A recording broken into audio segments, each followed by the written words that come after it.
Welcome back to the IBFP. Here's your host, Boxing New.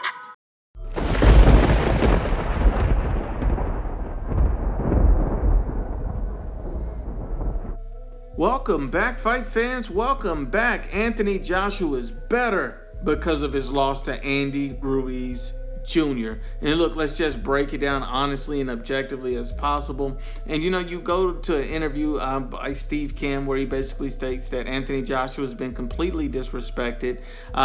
He's not getting the respect he deserves. He's being underrated, looked over, and devalued.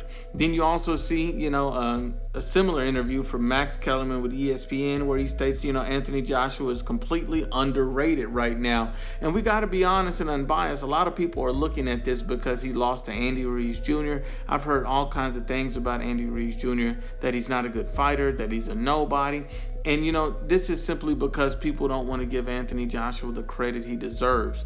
Andy Ruiz Jr. is a difficult stylistic matchup for literally anybody in the heavyweight division. And just because he doesn't have one of the more popular names compared to Wilder or Fury doesn't mean he's any less talented or skilled. But styles truly do make fights. Andy Ruiz Jr., he beat the odds and beat Anthony Joshua in the first fight.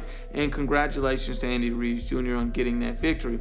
But let's not act like that's the only time in history this has ever happened. When you look back at Lennox Lewis, you also see Oliver McCall was a 5-1 underdog, and he stopped Lennox Lewis, I believe, in the second round of that fight.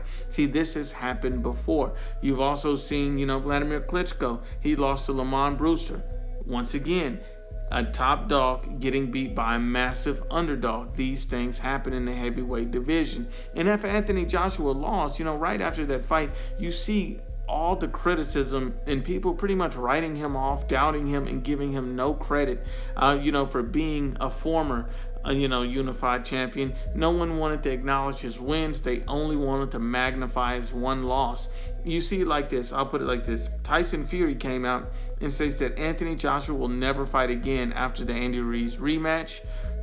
Basically stating that Anthony Joshua will retire from boxing after losing to Andy Ruiz in the rematch. This is Tyson Fury. And then, you see Deontay Wilder come out and say Anthony Joshua was a broken man after the Ruiz loss. Deontay Wilder even goes on to say that Andy Ruiz will beat Anthony Joshua again in Saudi Arabia rematch. You see, even Andy Ruiz come out and say Anthony Joshua's not good at boxing. The rematch will be the same. So you see again and again and again. You even see Andre Ward saying Anthony Joshua was too worried about looking like a model. So you see all of these guys have harsh criticisms, predictions, pretty much writing off Anthony Joshua, overlooking him. And these are the type of things that come to casual fans and they believe this nonsense, like you can't come back from a loss. There's this myth going on like a loss is the biggest and the worst thing in the world, when really a loss is all it is just a loss. If it's something you can learn from, grow, and overcome, then that will in turn make you a better fighter, which is what happened to Anthony Joshua. And let me give you a little bit of brief history about fighters overcoming that. You see Lennox Lewis, after he lost to Oliver McCall, he came back, regained the belts and his status. You even see Vladimir Klitschko come back, Lamont Brewster regain his status, his belt, and reign the heavyweight division. Both of these guys have shown that you can come back and bounce back from a loss. And those guys were little known, maybe worse known than Andy Ruiz Jr. And Andy Ruiz Jr. has always had elite level hand speed. He's always been a difficult stylistic opponent.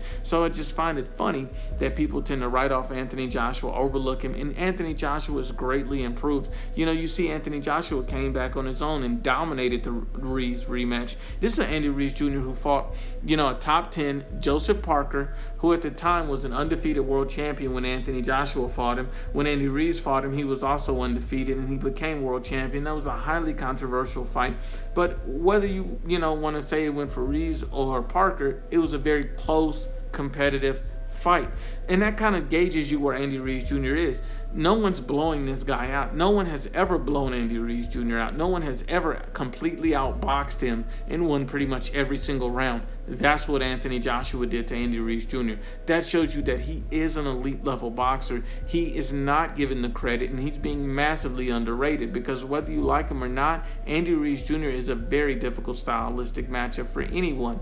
But then you look at guys like Tyson Fury and Deontay Wilder, and when you break those guys down, you see that Tyson Fury only has 2 wins on his resume that's of significance. One is against a hype job in Deontay Wilder, and the other was against Vladimir Klitschko, in which he refused to fight the rematch. He ducked the Klitschko rematch. Tyson Fury has avoided Dillian White. He's avoided the Klitschko rematch. He's avoided Anthony Joshua. He's ducked a lot of the top fights in the division to fight an incompetent, low IQ Deontay Wilder. And the reason why Tyson Fury does that, because he's looking for stylistic matchups which favors him. He's not looking to fight the best. He's not looking to be undisputed. He's simply looking to fight someone who stylistically should be an easier task for him. I mean, look at his resume. The last 4 guys that he's been fighting, aside from Deontay Wilder since he's came back, Pianeta, Safiri, Schwartz, Wallin, all of these guys are bums. But yet Tyson Fury fights Deontay Wilder, a hype job. He's really fighting no one. And this lower tier level competition that he's fighting will eventually catch up to him at some point. And then you also see Deontay Wilder. It's already caught up to him, because for all of Tyson Fury's cherry-picking abilities, he does have skills. He can box. He is a good IQ boxer. And, Deontay Wilder is simply none of those things. He cannot box. He has a low IQ. He is a hype job. He's been protected. He's literally garbage truck juice. He's a one-trick pony. And yet these guys put these 2 fighters at the top of their list over Anthony Joshua, which makes no sense.